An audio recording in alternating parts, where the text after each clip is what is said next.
তো আজি আমাৰ প্লেনিংটো আছিলে নামৰ ৰিহাৰ্চলো হ'ব আৰু খানাটো হ'ব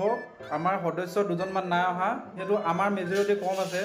সেইকাৰণে আজি আমি খানাটো পাতিছো খানাটোৰ আয়োজন গোটেইখিনি হৈ গৈছে আমি ভাবিছিলো যে খানাটো খাম আৰু ৰিহাৰ্চলো কৰিম কিন্তু ৰিহাৰ্চলৰ মানুহ আমাৰ মেডিকেলৰ সাইডৰ মানুহ বহুত কিজন আছে হেকিত নাহিলে আজি তো আমি খানাটো আয়োজন কৰিছো আমাৰ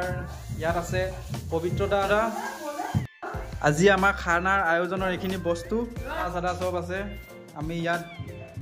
দুজন এজন পবিত্ৰ দা আৰু এজন মই ইয়াত আছো আৰু বাকি কিজন আছে এইটো ৰুমত আৰু এজন আজি মোবাইল পুৰা বিজি আৰু এজন নাগৰা কিটা উলিয়া লৈছে এটা বজাব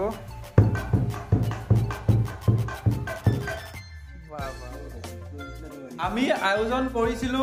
10-15 জন মানুহ থাকিলোগে মোটামুটি আমি 5-6 জন মান মানুহ আৰু বস্তু বহুতখিনি পেলনি গ'ল আলু কাটি থোৱা হৈছিল দিনতে পিয়াজ কাটি থোৱা হৈছিল তো সেইখিনি আমাৰ পেলনি যাব এতিয়া তো এইটো চাওক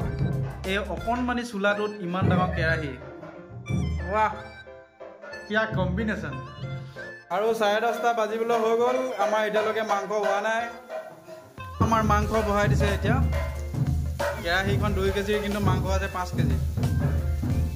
আমাৰ ৰান্ধনি কিন্তু পাইছে কিন্তু আজি পুৰা দিছে একদম মাংস বহি গ'ল এইটো কি বনাইছা এইটো দাইলৰ তেল আৰু এইফালে আমাৰ মাংস প্ৰায় হৈছেগে আৰু এইফালে ভাত বহাই দিছে আৰু এইফালে আমি ভাত খাবলৈ বহিছো এতিয়া বাজিছে 11:04 আৰু আমি ভাত খাবলৈ বহিছো আৰু মই অলপ টোপনি যোৱাৰ নিচিনা হৈছে চকুটুকু ঢেল খাই গৈছে গৈ টাইমো হ'ল যে